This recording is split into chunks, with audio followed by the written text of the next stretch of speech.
time again, come gather round. We're here to share insights, lift you off the ground. With culture and wellness and harmony they flow, helping you thrive, that's how we grow. Every other Monday, we bring you cheer. Sumana, Ashley, and Felipe are near. Strong, the team's bright, it is ahead, building a workplace where passion is spread. Tune in, meet it, it's a brand new height. Healthy, happy, let's make it right.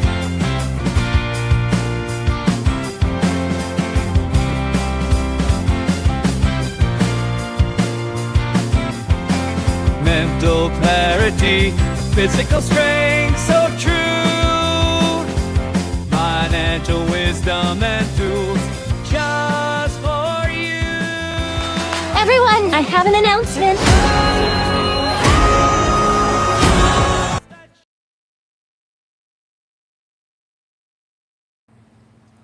And hello, everyone. Welcome to the Workplace Wellness Hour. We are back. Sumana and I are back again for another throwback duo, if you will. Sumana and I doing the show because Ashley is taking a short personal leave just for last week and this week, and we think she'll be back next week. If not, she'll be back the week after. But we wish her well as she just takes care of some family. You know, family's important, and we always talk about family first here. But Sumana and I are excited to do this again because we always love doing the two of us together because it kind of brings back old memories of the way how this started. And honestly, for a lot of us, workplace wellness is something that's so important because it impacts us whether we are working remotely, hybrid, or on site. And we definitely love being able to share some of the data that's out there, some insight, and some recommendations and takeaways for you to hopefully benefit from. And then we'd love to hear from all of you and hear what you all have to say about this. And it's great to see Kenny in the comments. Kenny, thank you for being here. And Houston, thank you for being here as well. Roy's coming to us from the future in Sydney. Always love seeing Roy. He had a wonderful show the other night. It was great to talk with everyone there. And then, of course, we have Steven. It's been a while. It's great to see you. Steven, what part of the East Coast are you from? I know I could look at your profile and probably find out, but I'm curious, how close am I to you? And then Jason, my friend, I signed up for you. I am on your calendar for, I think, May 5th, my friend. So I'm looking forward to that. And Merrill, my wonderful friend, my friend in New Jersey, the man who, if I drive by New Jersey, I'm just going to start yelling out, Merrill, Merrill, you here? Can you come out and say hi? But today's show is about a topic that I think so many of us can relate to, whether we're currently in these roles or we've been in those roles in the past. And that's middle management, workplace stress. And we're going to dive into that topic today. Like I said, we're going to share some data. We're going to share some recommendations and some takeaways. And we look forward to that. And we're going to get some introductions. But Stephen, Raleigh, North Carolina. I love Raleigh. Great city. And Peter, it's great to see you, my friend. And Jay, great to see you. Jay, you've got, 2 days left until your first live, y'all. If you're not following Jay, check him out. He's doing his first live on Wednesday. And it is a wonderful, wonderful topic around helping people with talking about, normalizing conversation and educating people around disabilities. And so come join that conversation if you can. And Steve Elliott, great to see you as well. And Nick, my wonderful friend Nick, I'm looking forward to reading my chapter on your show as well. So, all right. So keep on adding your comments in there. Let us know in the comments, have you ever been a middle manager in your career, whether past or present? Let us know if you've ever been a middle manager. Just say yes or no in the comments. And also, like Steven, let us know where you're watching from, what city, state, country. We'd love to hear. But with that being said, I'm going to hand it over to my amazing, wonderful, intelligent, and beautiful co-host, Sumana, to introduce herself and share her initial thoughts about this wonderful topic that she actually chose for this great series. Over to you, Sumana. Thank you so much. This does feel like a throwback, and I'm really happy to be here. Sending lots of love to Ashley. Felipe, you know what? You and I are so committed to Workplace Wellness Hour, and just even thinking back to when we started, and just for this year, for season 3, we only have, my friend, 4 more episodes left. So this particular Holy episode, crap. I know, 4 more that end season 3, and then we're going to be in season 4. So that means like that's 4 years. This has been my longest, most consistent collaboration, to the point that I said to Felipe, I'm not going to miss the show. I'm going to be driving. I'm going to pull over. I'm in a hotspot and I'm going to sit in my car. I'm going to take this call, because it's not just a call for me. This is such an important, experience. And I love showing up every single week. So I'm just really happy to be here and talk about middle management stressors.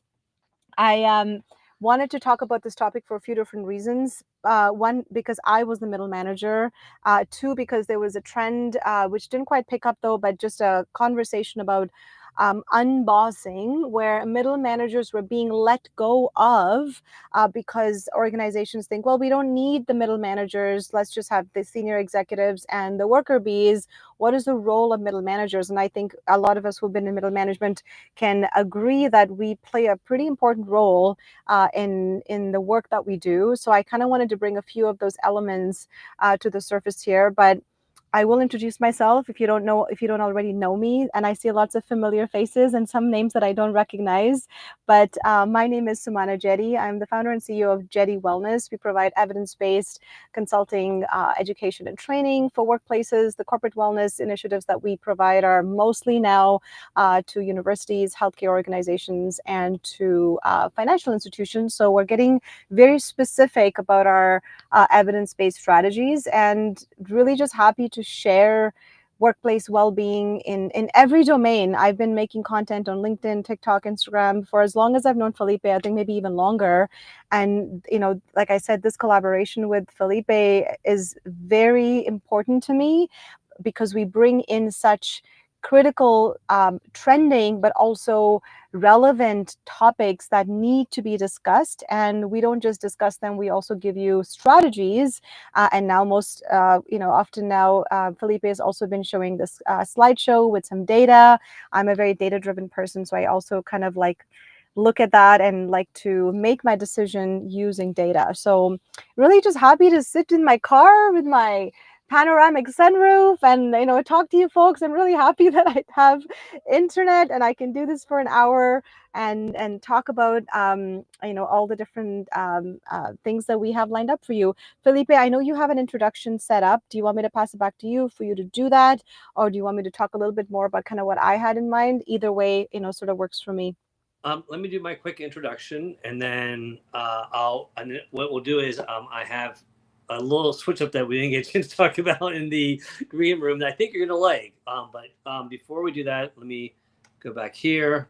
And so, real quick, for those of you who have not had the pleasure of meeting, my name is Felipe Cofino. I am the founder of Cofino Consulting. If you're not following me on LinkedIn, please scan the QR code and follow me there. And there I do provide HR coaching, consulting, HR services, recruiting services, and really help out small startup companies to middle size to small, really. So looking for any of those services, happy to help. But if you're not following me on YouTube, do me a favor, give me a follow on YouTube. I'm trying to grow the channel. All the videos, all the shows that we do here are recorded onto the Workplace Wellness Hour playlist on YouTube.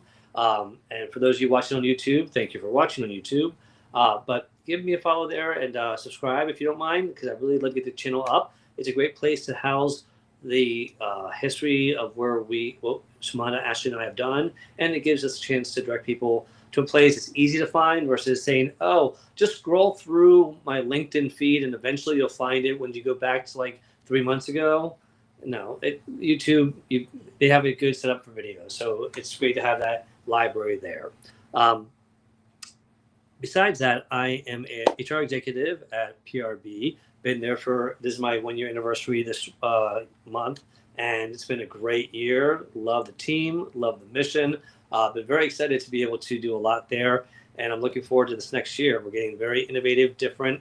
My CEO is somebody who is very just high energy. She's got wonderful ideas. She's in tune to the value of LinkedIn and technology and AI, as well as culture and data and preserving the data that is slowly being lost in some cases out there. So it's very exciting to work in that atmosphere. But one of my favorite things to do when I'm not working is spending time with people like Sumana here on LinkedIn, doing these amazing shows where we can give back, share our experience, our insights, let you learn from our mistakes so you don't repeat our mistakes. You can learn from them and really be able to provide information that the way people helped us out in our careers. And we just want to be able to help you out if we can. So that's our main goal and mission here, is to get back and help those out there. That's why it's free. That's why we do it. If you want high level and ongoing needs, then yeah, we'll talk about paying us for something different. But for right now, we are excited to talk about the Workplace Wellness Hour. And with that, I'm trying to find the right, here we go. So what I had is a different idea, Sumana, was as Felipe's 5, I realized I've gotten feedback in the past that, you go through them one by one. And when we did audio rooms, you remember people were like, oh, I didn't write them down. Can you send them to me, or can you put them in the comments? Now that we have the visual, it's great. People can go to the video and capture it. It's there. It's easy to go back to and find. But I realized that we really don't get a chance to talk about them a lot. I just read through them, share it, and then we move on. So I thought this time, after each one, you and I can just share both our insights on each one and kind of go through that way. What do you think? Yeah, I love it. I mean, I like watching the replay. We like the blogs are there as well, Felipe. But yes, let's try it. I mean, I'm always up for trying something new. Let's go for it. And then that way, after that, you can share your findings and data and all that stuff. That and then by all means, if it shared through the slides here, especially if it contradicts anything that I'm sharing, because I always love to find something out that I did not know. So, all right, so here we go. So here are some data points that we're going to share. And first one here is about data on middle manager stressors. Now, this is 2005 data, and the sources are from Gallup, KPMG, and Fast Company did this great article on all this. And right now, these numbers are really high. It's really quite scary if you think about this. 62% of middle managers report unsustainable levels of stress, okay? Not just stressed out, y'all. Unsustainable, like I'm going to break if it continues, that kind of level of stress. Number 2, middle managers are spending up to 75% of their time in meetings, reducing their ability to focus on team engagement and strategy. And you got to realize, middle managers have probably sometimes almost twice as many meetings if you think about it. They have the meetings with their superiors or supervisors about what they're doing, and then they have to meet with their teams to kind of share, delegate, and communicate that information. So there's already 2 meetings for everyone else's 1. The third point, middle managers oversee nearly 90% of the workforce, but are among the most stressed and least supported groups. If you think about it, the middle managers, they are the ones that are taking it from the top, they got it from the bottom, and they're being sandwiched sometimes. And that's why number 4 is so important. Manager burnout. I know Sumana is passionate about this topic as well, and disengagement are directly contributing to lower employee engagement rates across the entire organization, right? And that's something that is not just one department. Sometimes if it's just one department, that's just a poor manager in that department, and that's where HR and other leadership should get involved to help coach, address concerns, and things of that sort. But burnout and disengagement, there's definitely that correlation. And number 5, a lot of organizations are cutting middle management roles and increasing the workload and stress for those who remain. So it's like, oh, we don't need these roles. Well, then who's going to do that work? It gets piled on to somebody's workload. Guess who? A lot of times, the middle managers that stay behind. So, Sumana, what are your thoughts about this? Is it stuff that you've seen in Canada that's similar? Is it stuff that you think it's higher or lower in other places? What are your thoughts? Honestly, this data like does not surprise me at all. I think I don't have the exact statistic, but the Gallup report I think is the newest one that came out. Hey Felipe, the one from 2025. I mean, I think this data is consistent even from last year. I think we were around 62, 65% of middle managers saying that unsustainable level of stress, because this is the group of people that is working with the front line as well as working with the senior executives. And that was my role in healthcare. I'm working with the analysts, I'm working with the folks that are actually doing, the nurses, the field workers. They're the ones that are actually collecting the data, that are actually doing the work, and then translating that information and passing it on to the executives. But like you said, we are sort of in the middle and sandwich, where our obligation is, obviously we're in a supervisory role, so we want to take care of these amazing people that are in our team, but we also have to report up to our bosses. And most often what happens is we end up either burning out, or we end up, now most recently, like I had mentioned earlier, there's this trend of unbossing, where people are saying, well, we don't even need the middle managers, let's cut the middle managers out. But I think by doing that, you're going to lose the talent, you're going to lose employee relations, you're going to lose the translation of information that gets passed on to upper management. And to be quite honest, there's not a lot of people, not a lot of executives who know or take the effort. I think you are an anomaly, Felipe, but there's not a lot of people that actually know the frontline team and staff by name, but also by role. So this data does not surprise me. The disengagement, I think, after burn.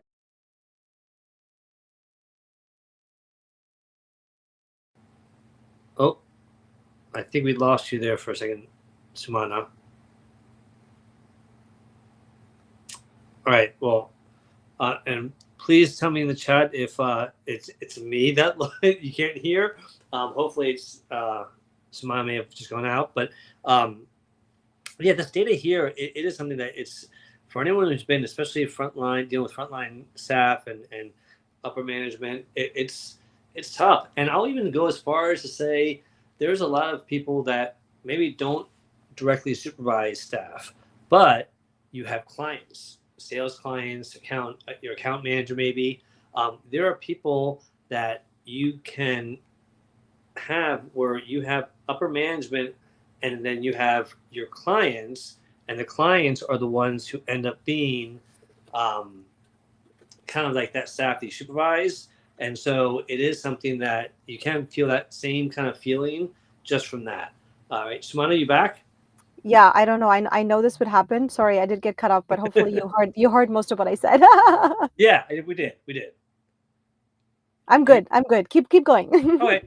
So no, so I was just kind of agreeing with you, and I was sharing that, just it's not always applies to only people that supervise staff. Sometimes you have sales reps and account managers that have clients, and so they're in the middle there they're trying to please their clients, but at the same time they're trying to please their supervisor, and there's a similar feelings in that example as well. So if you're a sales manager or account manager, you might see some similarities in these right here. All right, and then I just want to share here some people in the comments here or sharing. Oops, wait, let me go to the chat here. That let's see here. Steve, I think everyone's mad that I dropped off. well, I asked. I go, wait, did I drop or did she drop? No, I dropped. I'm back, guys. I'm back. In our audio rooms, we could have usually somebody else on stage or a thumbs up saying, "Hey, yeah," but here I had to ask them, "Tell me, is it me or her?" And they replied, so thank you. But I just want to highlight that Steve Elliott said he had a very hands-on manager when he was in the middle. Let me share the comment here. When he was in middle management, he wanted updates to know exactly what him and his team were doing, and had daily meetings with him. That is not efficient use of someone's time. You're spending more time almost reporting than you're actually doing work. If you're doing reporting just for the sake of reporting, or meeting just for the sake of meeting, you're not being efficient, y'all. That's micromanagement. And so I just wanted to point that out. And Jason said something too here. Where did it go? Oh, they're all just chatting back and forth. Okay. And Jay had a question here. Jay, could you define? Oops. Jay's asking, could we define what middle managers are for us? And again, it's a pretty large group, but middle managers implies that you have some direct reports, meaning some employees that you supervise, even if it's just one, and you have a supervisor, a direct supervisor that you report to as well. Meaning, so you have situations that we'll get into here and some examples of what we mean. So, Sumana, should we go to the next slide, or do you want to share anything else about? No, I think that was a great definition. Let's keep moving. All right. So here are the next. Oops. All right. So the first one here is this: being the buffer between leadership decisions and frontline frustrations. And we have an example here. So leadership decides to cut budgets, which result in layoffs or less resources. But sometimes the middle managers have to explain it and manage the emotion fallout with their teams, meaning that they're the ones that have to deliver the message saying, hey, we're going to have to lay you off. Now, here's the thing. HR, a good HR person, would be the one delivering that message and maybe delivering it with you, possibly. Now, sometimes that middle manager wants to because they have a relationship and they want to be present. That's great. If HR avoids it, that to me is a sign that they are just avoiding conflict and they're trying to put off the hard work on the middle manager, which isn't fair. It's already hard enough. So they deserve that HR support or senior leadership support, because reality is middle managers probably aren't experienced in doing layoffs. They aren't experienced in handling the emotions of what someone's dealing with. And so you have so many different levels of experience that are required to deliver this kind of news, and you're just throwing it on someone's plate and saying, here, do it. So some recommendations would be to communicate transparently, if you have to do this, obviously, within what's allowed. You want to be careful not to share information that you're not allowed to share, but show empathy for what they're going through. Use language like, you understand this feels frustrating, scary. You have a lot of questions that you haven't even thought of yet. And let them know, here's what I do know, and here's how I plan to support you today, and maybe even on moving forward. You can support them by helping them review the resume, support them by giving them a recommendation on LinkedIn. There's a lot of things you can do support as a middle manager if they're having to get laid off, for example. And then advocate up. Share recurring themes of employees' feedback with HR and with leadership to help them bridge the gap. Sometimes they don't know what they don't know. And if you're not sharing, hey, there's some real concerns about how this is being handled, and they're feeling like they're just being treated like a number versus a human being. And I don't think it really makes our company look really good right now, because if we ever need them back, I don't think they'll ever come back to us. And that's a very valid point. Reputation risk. So, Sumana, what are your thoughts about this? I do understand I think I'll go put on my middle manager hat. When I was a middle manager in healthcare, and you would hear murmurs, in executive meetings about potential budget cuts, or perhaps, we may not be recruiting, and maybe I have people that are waiting for more support because our workload is consistently increasing, and I've given assurance to my team that we're going to be hiring more people, but my executives are telling me behind the scenes that I think that's not going to be possible for several years.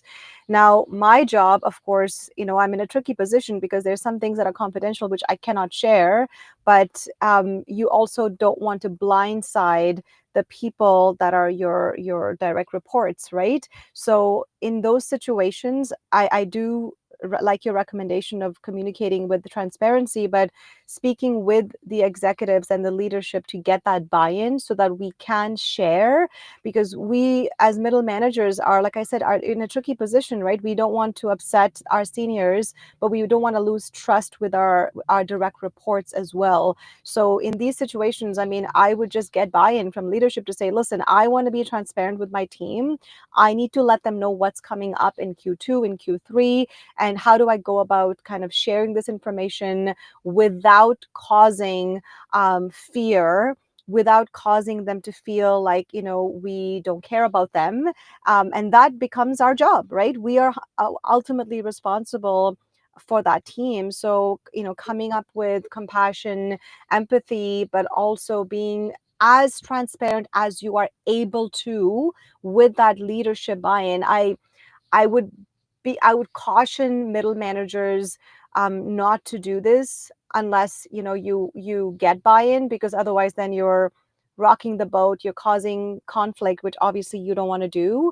So especially when it comes to recruitment or budget cuts or somebody getting laid off, like these conversations cannot just be had with your team, no matter how close you are. There's just some things you have to keep confidential. And then this goes back to middle managers being the ones that are so stressed out because sometimes we're just not able to share the information that we want to. Having said that, we can still be as clear and as communicative as possible. It is about, that fine line between supporting your team, giving them that value and trust that they deserve, but also making sure that you're not burning your bridges with your senior leaders. I don't know your thoughts about that, Felipe. I love that you brought that up, Sumana, because, okay, let's just play a little role play. If you had just brought that to me and I'm your HR person, here's what something similar should sound like coming from your HR person, saying, Sumana, I totally understand, and I want to be as supportive as possible. Tell you what, I'm okay with you telling your team, can you wait until this Friday or Monday? You choose which day you rather tell them. And then let me know, do you want me to be there with you, or do you think it'd be better for you to do it on your own? Giving her choices. She knows her team better than I do. I want to give her that support, but if she thinks, you know what, I think as soon as if you walk in the room, they're going to clam up and they're not going to say anything, I'd rather tell them by myself. And then you can follow up with them for any questions they have. Maybe you can come in halfway through, whatever it might be. That's the kind of thing that you all need, because at the end of the day, Sumana needs to know what to tell her team and how best to communicate it. I mean, you just say, hey, everyone's losing their jobs. No, you don't want to say it like that. And if you can give them a heads up, give them 30 days, give them a quarter. Hey, by the end of this year, we might be in a situation where we might not be able to retain everyone. And so I'm just being transparent and honest. Now, some leaders are not going to be willing to share that far in advance. And you got to respect that. But ask the questions. And a good leader is going to be there to support you and give you almost not quite a script, but talking points saying, here's what you should tell them. Here's what you can't tell them. So, all right, so let's get to the next point real quick. The next one is pressure to, if I could read all this here, pressure to perform while protecting team morale. And this is something that I think people were saying here earlier, goals and results, and where'd the chat go here? Where was it? Oh, task-based versus results-based conversations. Here, this is an example. One example I have here: managers are given aggressive KPIs, key performance indicators, that they must hit while keeping the team motivated during tough times. Now, if you're cutting back and you're saying we're scaling back on things, I can't approve vacations during this month, we're going to have to cut back hours, whatever, and then you also tell them, but we still need to meet our goals. That's not an easy conversation to be in. And you want your team to stay positive during a time that's challenging. So there's got to be a way to set realistic goals and celebrate the small wins along the way. And be vulnerable. Let them know that, hey, I'm a little stressed out about this too, but let's get through this together. Let's talk about our concerns. We can help each other out and tap into each other's strengths. Protect those little pockets of joy. If you all do little things every Friday, keep on doing those things on every Friday. Check in with your team. Right now, this week, I'm literally going to be doing one-on-one check-ins with every one of my employees between this week and next week. I have 15-minute slots on everyone's calendar. They can do more if they want more, but I want to respect their time. But just not all I'm doing, and I sent an email ahead of time. I said, as senior leadership, we just want to check in to see how everyone's doing with some of this uncertainty that's been happening and see if you had any questions and just see how you're doing. That's the only reason for these meetings. and we send them out. Everyone's been very responsive and positive about it. This is stuff that you have to give people the chance, but you have to make sure it's casual and be yourself. Don't be overly professional. Add some humor and recognize people. So, Sumana, what are your thoughts? The 62% in the first slide that you said, 62% of middle managers are overwhelmingly stressed out. If you dig a little deeper, the reason for their stress is most often this, which is workload. There's too much workload and just not enough time, because we're not just managing the team, we're also their therapists, we're also their cheerleaders. We're also trying to be their boss, be their friend. So there's multiple roles, and there's so many Instagram reels and TikToks that I've seen of middle managers, especially the ones that are now managing Gen Zs. And if you're a millennial managing a Gen Z, you're automatically like their work mom, you're their work aunt. I don't know what you are. You are doing a lot of different things, and it's a lot. But if workload is an issue, I think I'll just say for this particular slide, one recommendation, which is an evidence-based strategy, is to identify where the resource like bleed is. We want to identify and eliminate anything that's low reward, and and just prioritize those high effort like projects. Like where are we noticing resources that may need to be relocated? Which ones are the high impact tasks, and can we get some additional support in place? And figure out, like, if these are the demands of my project, these are the KPIs, these are the resources that we have. Maybe two of your team members are off on sick leave. That's a resource bleed. What can we do to eliminate, what can we do to now replenish that? We might need to bring in maybe a temporary staff or two. We might need to drop a few projects. We might need to ask for other team to come help us. So this is a job of a middle manager, is to allocate resources and identify the bleed and stop the bleed as quickly as possible, so that we don't run into the original problem of like too much stress, and which then can lead to burnout and disease. So I mean, I love all your recommendations. The only one I would add would be just as the resource allocation and the preventative strategy, or the impromptu strategies that we can do to help support our team better and to meet the KPIs for our executives. Oh, and I love everything you just said. And I wish I could have put in all my recommendations on the slide, but nobody would have been able to read it because it would have been too small. But here's the other recommendation I want to throw in there that Sumana and I talk about quite often. As a middle manager, you have to give yourself permission, and you have to enforce boundaries. If anyone deserves boundaries, it's the middle managers. You need to have boundaries with your staff and your clients. You need to have boundaries with your boss. You got to say, listen, if I'm going to get this done on time, I need not to be able to go to that meeting. I need to be able not to be interrupted, whatever it is. I need to respect my calendar. And if I have a meeting, if I have it blocked off, do not put a meeting on top of it. Middle managers need to have boundaries, and you have to give yourself permission to do it.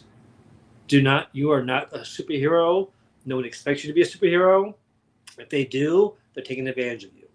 You're a human being. Take care of yourself with those boundaries. All right. So, and I'll add to that, Felipe, and I love that you said that, because I think it's so important that we maintain our relationship with our team. Of course, we care about them, and there's care and concern as our direct reports. But I'm not your therapist. I am not your best friend, right? We have to have a level of like, what is my role, and what can I do within the boundaries of my role? Perhaps a little extra, because we work together and we are in an amazing corporate culture. But again, I'm not your therapist. I am not your mom. I'm not your aunt, and I'm certainly not your doctors, because I have had people even come ask me. Fortunately, in HR, I feel like I am people everyone's therapist and their doctor. Yeah. People will come into HR and show you, hey, I had this thing on my back, and I showed it to you, and they lift their shirt. I'm like, stop, do not, no. Why do people feel like they can show me things and raise your clothes in HR? No, I'll keep things confidential, but I don't need to see confidential things. All right, let's go to the next one here, and this one should be pretty quick and easy. I think lack of authority. If I could read this, my screen's blocked by this here. Lack of authority, but high accountability. And so with this one here, it's tough. It's like you have title of manager, you feel like you have some authority, but at the end of the day, you're being told by your manager, here's what your authority is, and here's what you can do, and I'm going to hold you accountable to this, and you need to hold your employees accountable to this. So it's like, all right, well, great. It's a trickle down accountability ladder that I need to climb on, and it sucks. And they're expected to deliver monthly results. They can't make key decisions. They can't make changes because they were told how to do it, and they can't, offer more salary or hire somebody differently if someone else has a say in it. So there's a lot of challenges. Recommendations really come down to, clarify where you do have influence versus control. Figure out influence is a powerful thing, you all. If you have someone's ear in leadership, if you have your supervisor's ear and they listen to you, try to be more influential versus trying to control. If you're trying to control the situation, you're going to have a lot more challenges. You really are. So focus on efforts where you can really, truly impact the outcomes with, maybe it's very discreet influence. Maybe it's very direct influence. In my case, sometimes I would give people my influence via articles. I wouldn't tell, maybe I'm not the right voice for them to hear it from. Let them read it from somebody else. So figure out and practice boundary management. We just talked about that. Take ownership of what leadership must own. Sumana?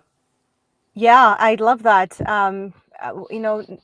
Our jobs as middle managers, we are, and I remember that, being in that space, like I really quite loved being in the space where I am, encouraging them. I am their mentor in many ways. I'm their ally in many ways, but we definitely need to keep our own EQ in the back of our minds. We need to focus on developing those key components of EQ when we are in these spaces, trying to set boundaries, trying to influence positive change. I have to be aware, like, what energy am I bringing into the team?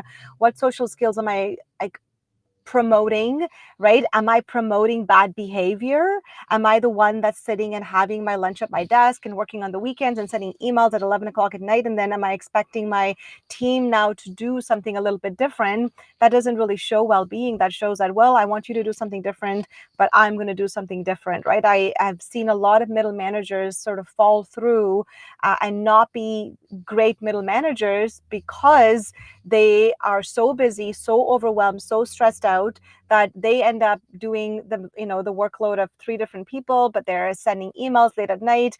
And here's a little trick that I do tell managers a lot. If you do have workload, and I understand you do, and if you do want to send an email and you're like, you know what, I've got to send this email out and I'm drafting it. I took care of my kids. I put them to bed. I took my dog for a walk, for example, but I'm drafting this email that needs to go out to my team. Schedule send it at a time that your team will get it in the inbox that they can read in the morning. Don't just willy-nilly hit that send at 11 o'clock at night or 2 o'clock in the morning. You're setting a bad example. So I think when it comes to authority and like having influence in well-being, especially, and if you want to focus on having those really positive outcomes, you also have to leverage your EQ and set those standards. And little tricks like this, I have my focus time.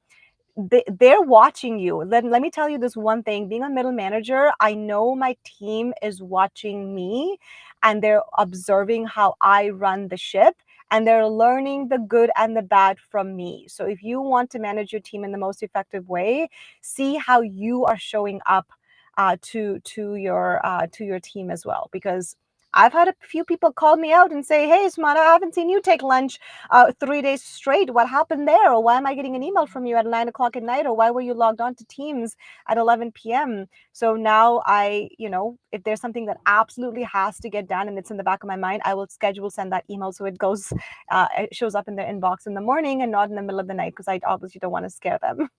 Thanks, Felipe. Well, and I think that's where, sending emails in the middle of the night, or when you're up and you're just inspired to do work. Two things. One, there's that schedule delay feature in most emails that have it, or you can do what a wonderful CEO of mine used to do. Every email he sent out, in the signature line, it says, "This email is going out when it's good time for me. Please reply when it's a good time for you." That's a good sign of a leader right there. And here's, for middle managers, I was thinking about all the middle managers that I have worked with in my career over the last 30 years. And there's three things that kept on coming up with every person I thought of that was a strong, consistently great middle manager. They knew how to train people. And I'm not saying professionally or trainers. They knew how to be patient, take time to train people. They knew how to delegate, and they knew how to work together as a team towards a goal. When you are able to do those three things, train, delegate, and inspire, basically, those are three skills that are almost a requirement of middle managers, not because someone's telling them to, it's because they need to have those skills to be successful, or else your jobs could be that much harder. But let's move on to the next one real quick. And I want to say welcome to Rob and Emron. Thank you for doing it. And I got asked, Jay, was the Bazinga reference to the Big Bang Theory? Let me know in the comments. All right. The next slide here is about managing up, downward, sideways, often with unclear expectations. I mean, think about that. You're managing your managers. Oh God, you have to manage up. If you're not managing up, you all, I mean, either have a really laid back, easy manager, or you just haven't realized that you have an opportunity to manage up that'll make your life easier. But middle managers, they have to meet their boss's goals. They have to support their teams and honor their obligation to their teams. They have to deal with their team's challenges, staffing challenges, disciplinary, coaching and counseling. They have to deal with collaboration across departments. They're the point person with other department heads. But no one has spelled out priorities clearly. And that's so challenging and frustrating.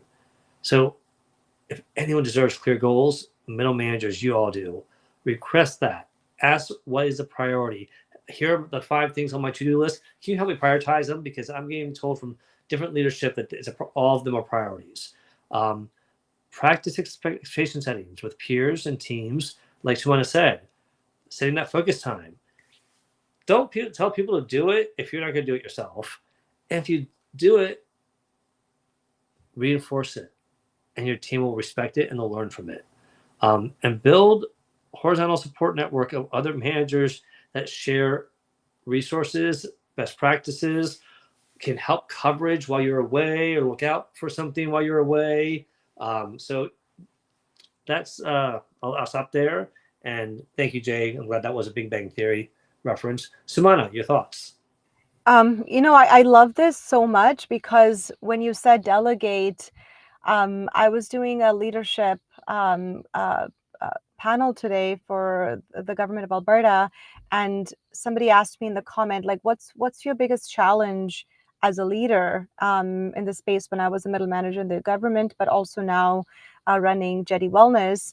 And I had to kind of think about that question a little bit. And then I answered and I said, one of the hardest things a lot of middle managers suffer with, or definitely it's a challenge, is delegation, because you end up knowing so much content, and you end up, especially the folks that are very empathetic, very people driven, like Felipe here, and I'm sure a lot of you in the comments, we we give so much of ourselves to the work that we almost forget that we are more than our work. And then you become the subject matter expert, and any delegation, even the smallest little task, becomes really hard. So not only are you managing up, down, sideways, you are doing a whole 360, and that's again causing that loss spiral, which leads to chronic diseases, which leads to burnout, which leads to, people like even leaving their careers. So the challenge of letting go can be extremely difficult. Delegation is not a skill that we are taught in university. It's not something that they teach us. Even in grad school, no one really taught us that. They tell us teamwork is great, work in teams. But how do you delegate effectively where you feel like you still have that sense of authority from that previous slide, but you're also making sure that your capacity, which is, can I take on another project, versus your capability, I'm skilled at doing this, do they match? Because if you have the capability but your capacity is maxed out, then you may end up just like taking more on and then realizing that, well, now I have too much to do and there's no one else to do it. And maybe put in the comments and tell me if you've ever been in the position where you're like, well, there's no one to do it, I'm the only person, I'm the only one who can do it. And I've said that far too many times, and then my boss sat me down and said, no, Sumana, there's more people who can do it. So leverage the strengths of your team. And this is a little bit of extra work, but this is that, it's the long game. It's the short-term solution, but you have to think about, what is this going to help me in my long game? And a lot of middle managers don't spend the time developing contingencies, learning delegation for Q2, Q3, Q4, because we're kind of just putting out the fires. So I highly recommend, if you are in this space, which is very dynamic, like I was in healthcare, take a step back and allocate some time in your calendar to do some of this future planning and contingency, so that you know how to delegate. And if you don't know how to delegate, learn how to delegate, and save yourself the burn of burnout. I will leave it there. Thanks, Felipe. Save yourself the burn of burnout. I like that. You should find a way to brand that. And I want to make sure everyone knows, if anyone that's new to the show today, feel free to go back to my YouTube page or to the previous blogs on the Workplace Wellness Collective. I butchered that, sorry. And check out all the conversations we've had about leadership and all the expectations on leadership. A lot of these expectations we're talking about here, it's on leadership too. And so a good leader is going to help a middle manager be successful. But right now, today, it's all about middle managers. So I just want to make sure, if anyone's saying, well, what about the leaders? What are they supposed to be doing? Aren't they helping? Yeah, absolutely. But today's really the focus about this. And welcome to Deb. Thank you for joining the room. As we go to the next, the last slide here, I want to let you know that I'm putting the link to join us on stage in the comments. Feel free to join us up here, and after we finish this last one. So here's the one that I know Sumana is very passionate about. Anyone who knows Sumana knows that she is somebody who is very, very much advocating to help people avoid burnout or help people deal with it. But ideally, avoid it's the ultimate goal. And so here, burnout being anything, well, I really cannot read with this. Burnout being always on with limited support. And we've kind of mentioned that already multiple times through the previous examples. But the reality is, middle managers find themselves answering emails at midnight, like Sumana just said. And Sumana did not see this, by the way, beforehand. Covering staff gaps, doing it all because no backup exists. Now, to Sumana's point earlier, she did say, when she's like, oh, I'm the only one who can do it. And it took her supervisor to say, no, you're not the only one who can do it. There's people that can help. I had someone that wasn't quite as nice, but they were being nice about it. Let me say that. They were just a very direct leader. And they looked at me and they're like, what are you doing? It's like, I'm taking care of this. Why are you doing this? Because I need to. And he's like, why do you choose? Like, because I'm the one that can really do it And you're like, okay, first of all, you are not that important that you're the only person that can do it. I'm like, well, thank you very much. It's like, second of all, you are not doing your team any justice right now by not teaching them on how to do it so that they can learn as well as you have. So you're being a bad manager. I mean, he was just calling me out, but in a way that he knew I'd understand. I'm like, okay, I hear you, I get it. So yeah, it's going to take a little bit more extra time to teach somebody to do it. But if you're going to be able to sustain what you're trying to do, you got to put in a little extra work in the beginning. That's valuable work, not work that's going to be constantly there, but work that's going to help someone take things off your plate while also helping them grow. And so, in the recommendations we've already talked about here, blocking focus time off, modeling boundaries. I swear, I think someone might have written this one here. Advocate for resources. Seriously, this is like verbatim. I know, it's so funny. I didn't even read your slides. This is how in sync we are. That's kind of scary how verbatim this is from what you just said. So I'm going to hand it over to you. I'm going to stop talking. Oh, you know what? The only thing I'll add to this, I love it. Thank you so much. The only thing I'll add to this is just to be.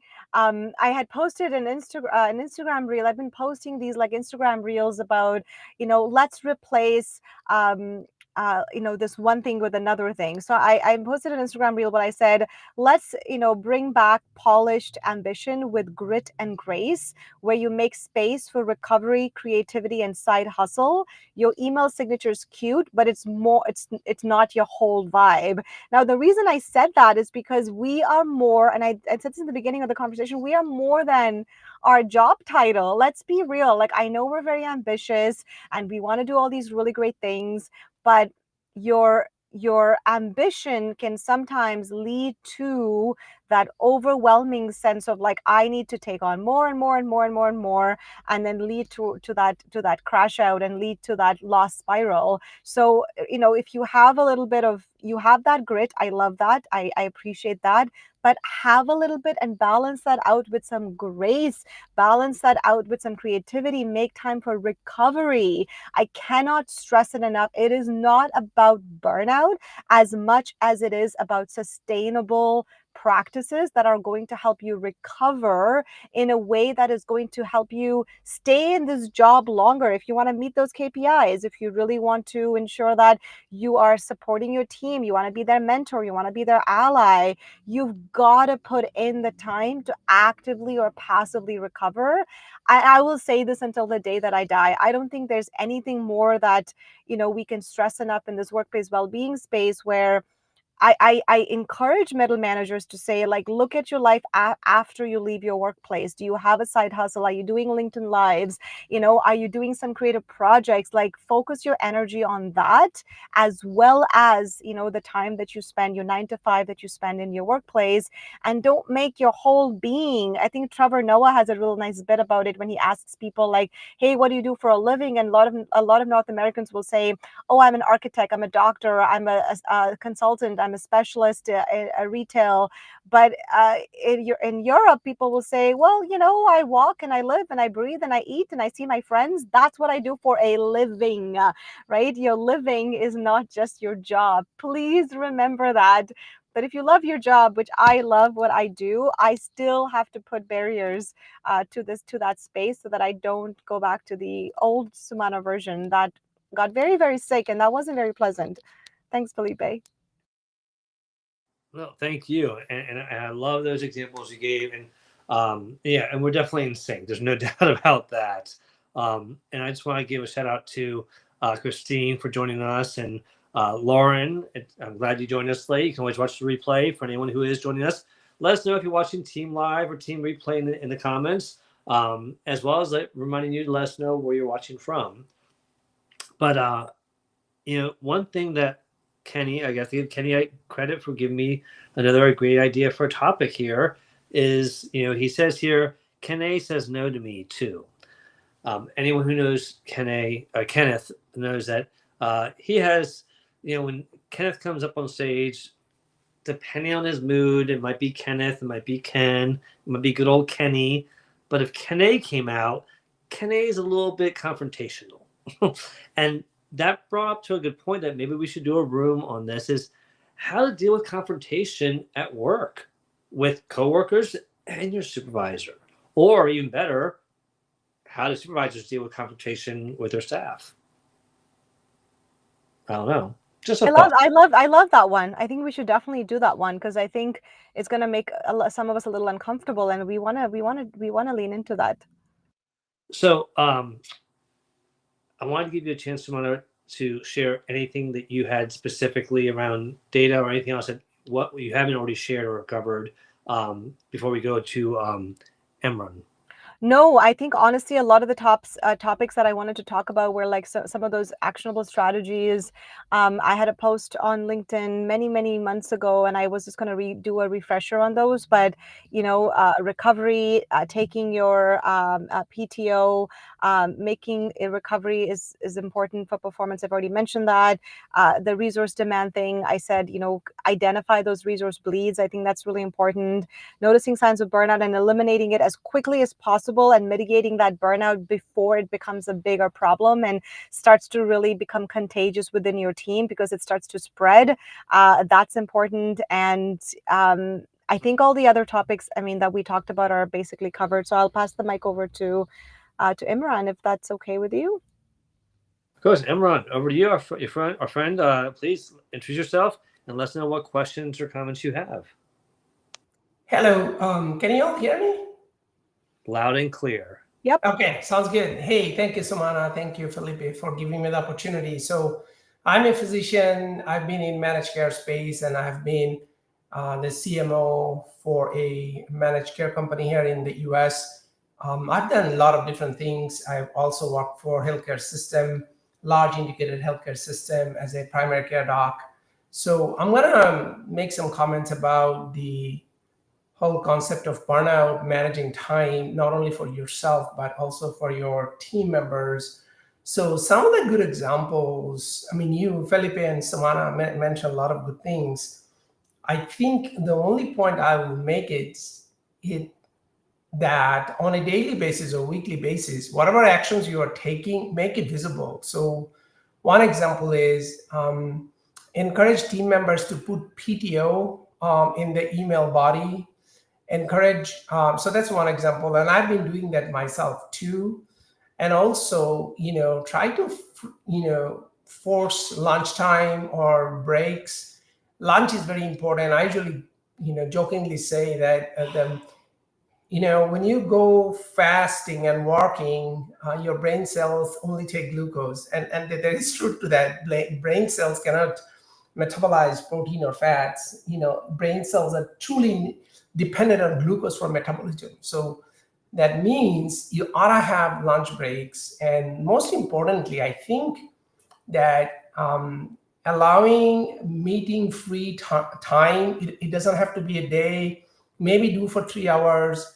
I think last 3 companies I worked for, I was able to enforce a no meeting Thursday afternoon, or no meeting Friday afternoon. Friday is a bit of a lull sometimes, depending on the unit. Some units don't have the luxury, but having a meeting-free space just gives people that focus time, the bit of a me time, and gives a breather.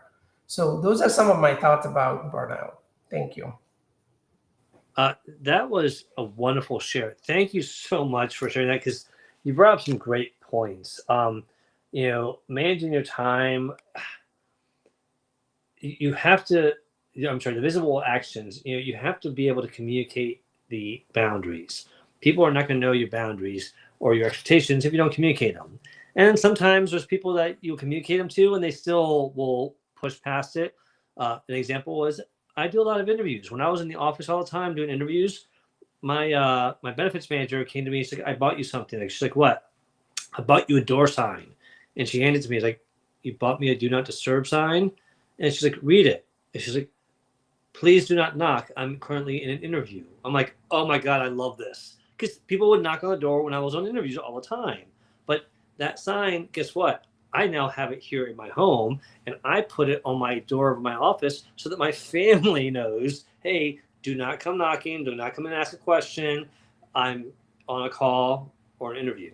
So that's just an example, but making sure that people are visibly aware and you communicate them is so important.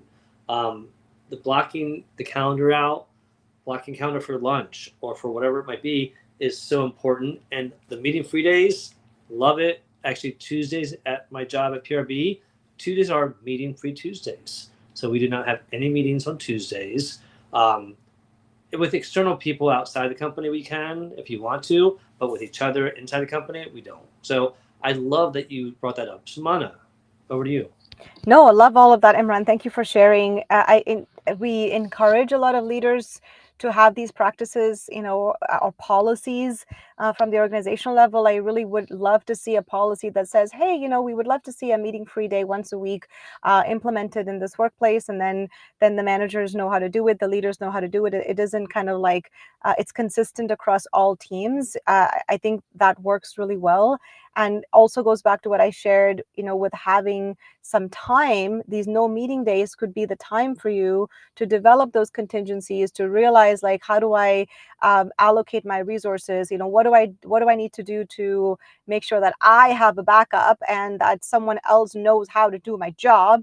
I'm not the only person in this team that knows how to do this X project. There's got to be another person I can either train or I can leverage their strength so that they can help me while I'm away. I think all of those strategies are great, and we really need to I think my only comment here would be these strategies can only be implemented if there is support from the organization. Like, we want there to be leadership support, because if an ad hoc manager, if I were to go up and say, hey, my team's going to do a no meeting Thursday, but no one else is doing it, that buy-in would be really difficult. So going back to that leadership buy-in, and then, even going one step further and getting organizational buy-in and a policy that's more formal would allow for this to be a little bit more seamless. That would be the only caveat. Or it could be, something to consider when we're giving these strategies to middle managers, because they're already kind of sandwiched in between a lot of other priorities. But I love your share. Thank you for that. All right. Well, Emran, thank you very much. We are wrapping up for the evening. Any last thoughts you want to share before we wrap up here? No, I think you guys have already mentioned. I think sort of doing the, what's the right expression I'm looking for? Walking the walk and walking the talk, something along the line.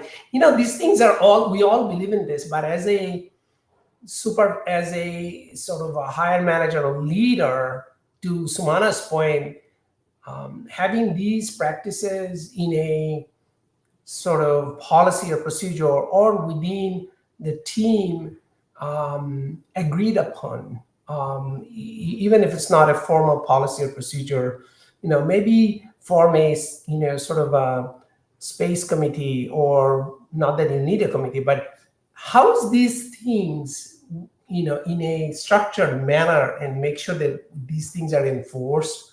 I cannot overemphasize that, because we all believe in this, and you've seen some of this in practice, but enforcing this up and down the work stream is going to be a challenge. Thank you. Thank you so much. We appreciate you joining us. I'm going to carefully put you back into the green room. Don't trip as you go in. And, as far as, everything he was sharing, I want to remind everybody what the name of the show is called. The Workplace Wellness Hour. And Sumana and I, for 3 years now, have consistently talked about the importance of taking care of your overall wellness. It is not any different for middle managers. Please make your mental, physical, and your financial wellness a priority so that you can be the best version of yourself for you, your team, and your supervisor. Because if you do it right, you can get through it without burning out, gain some great skills to help you to continue to grow in your career. And it's a wonderful thing. But don't try to be everything for everyone, because you will burn out. And if someone is expecting you to be everything for everyone, you might want to question where you're working. So with that being said, I want to thank everyone for joining us. Sumana needs to get back on the road. God bless her for stopping and being safe and focusing on driving wellness, I guess. Travel wellness. But thank you to Rob and to Jeremy for coming, and for Kenneth and Christine and Bill and Jay and Nick. And Nick, yes, get an on air sign. I think your husband would definitely most appreciate that. And Abhishek and everyone has joined us, and really appreciate you all. I hope that you all continue to come back. As always, if you want to learn more about myself, please check out Convenient Consulting on LinkedIn, and there's the wonderful little QR code, and you can scan that. And as always, if you would do me the honor of following me and subscribing to my YouTube channel, so I can increase the followers there. And you can check out some of the wonderful past episodes of the Workplace Wellness Hour, as well as my past episodes of the Careers, Chaos, and Coaching and Social Saturday Chat. As far as what I have coming up, I do have a Social Saturday Chat coming up this Saturday at 12 noon. And then we have Careers, Chaos, and Coaching at 11 a.m. on Sunday. I will say that I have a surprise that I'm not allowed to tell people. I told Sumana though. Well, because I'm special. Yeah, she's right. I've never had a collaboration last as long as you and I have done this, Sumana. So you and I definitely make a great team. I'm very honored to be doing this with you. I'm so glad you asked. But the I'll probably be announcing the secret on Sunday's show, because Saturday it'll be too early. So I'm going to leave you with that little teaser there. And Sumana, please share, what do you have coming up, and any final thoughts? It's such a pleasure. I'm so happy that I could, the internet, survived. I'm just really happy that I was able to be here and chat with you.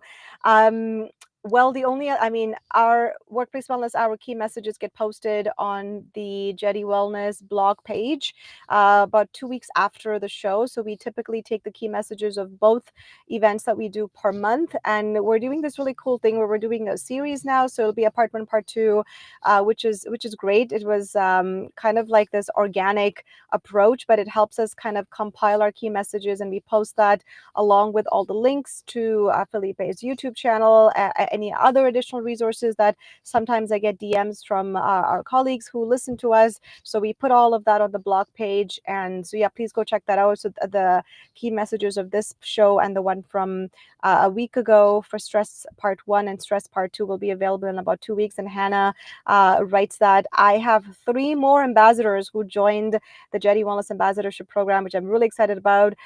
Jackson Newton, Paulina Gornicki, as well as I'm missing one name. Why am I missing one person's name? My brain is like not working, but there's one more person who joined. There's 3 people who joined my team. So I'm really excited about that. So please check them out. They're posting a lot of content for us. Oh, and Hannah, sorry, because Hannah was an intern. I wasn't sure if it was Hannah. I didn't want to say it was Hannah. Hannah decided she wants to do more. So Hannah's going to do a double duty, just like Jason. So they're doing double duty. They're all just super passionate young people who love workplace wellness and love working for Jetty and supporting all the work that Felipe does and I do. So yeah, so Hannah's an ambassador now. So everyone's posting a lot of new content. So please feel free to check them out. They're young people. Most of them are starting off on LinkedIn in very early stages. Jackson just posted his first video on LinkedIn. So please support them, because I know we were all new on LinkedIn many years ago and we're still learning. So if you don't mind supporting them and checking out their content and giving them some feedback, I would really appreciate it, because they're learning from all of us, and I really want to support them in every possible way, and this community here is super great for that. So yeah, that's about all. I can't believe it, but there's only 4 more shows, 2 in May and 2 in July, and then we take a summer break. So that will wrap up season 3, Felipe. So I'm really excited for our journey, ending, but also continuing into the next season as well. Well, and I am excited as well. But before I forget, please put a link to Jackson and anybody else's new posts into the comments here, so that we can support them. And I gotta say, just how inspiring and proud and just amazing it's been to watch you grow Jetty Wellness and how wonderful it's been to see it grow year over year. And it's not just with the contracts you've been getting and the speaking events, but your team, and you've been getting amazing people. So I just want to give you kudos for just an amazing job. I would have loved to have you as my boss. Oh, thank you so much. I'm honestly so blessed to see the growth and honestly the enthusiasm that I'm seeing from the ambassadors, and the effort that they want to put in and the research that they want to learn, and the positivity that they bring even on the days where I'm down and I feel like I don't know what's happening. The world in business is so interesting. It's up and down, but these individuals are so motivated, and I will do everything possible to help them succeed, because they also want to be, successful at becoming coaches and trainers. And they all have this really cool science-based background. And Natasha has the art and theater and improv background, and we have Furkan, who has his MBA and therapy background. So everyone's so unique and everyone's so committed to well-being, just like you, Felipe, and all the folks that come here. So thank you so much. I really do appreciate it. And I'm excited to grow, I suppose. Well, on that note, have a great rest of your day and night. And Sumana, please have a very safe drive. Drive carefully. And we'll see you all in 2 weeks for the next Workplace Wellness Hour with the next new series. So as always, let us know if you have any suggestions. And thank you all for your support. We continue to do this because of you all, and we appreciate you being here. So stay healthy, stay well, and we'll see you in 2 weeks. Bye, everyone. Bye, Felipe. Bye.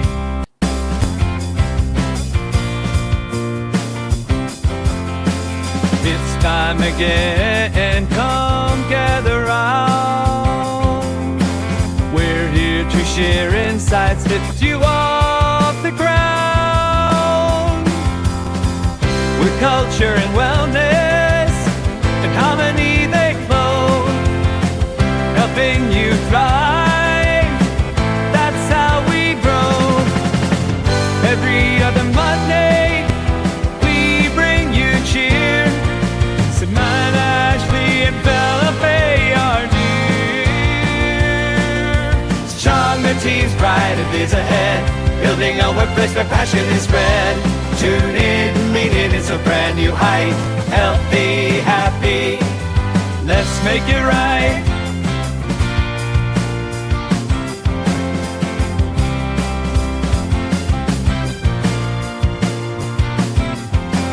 Mental clarity, physical strength, so true. Financial wisdom and tools, just for you. Everyone, I have an announcement.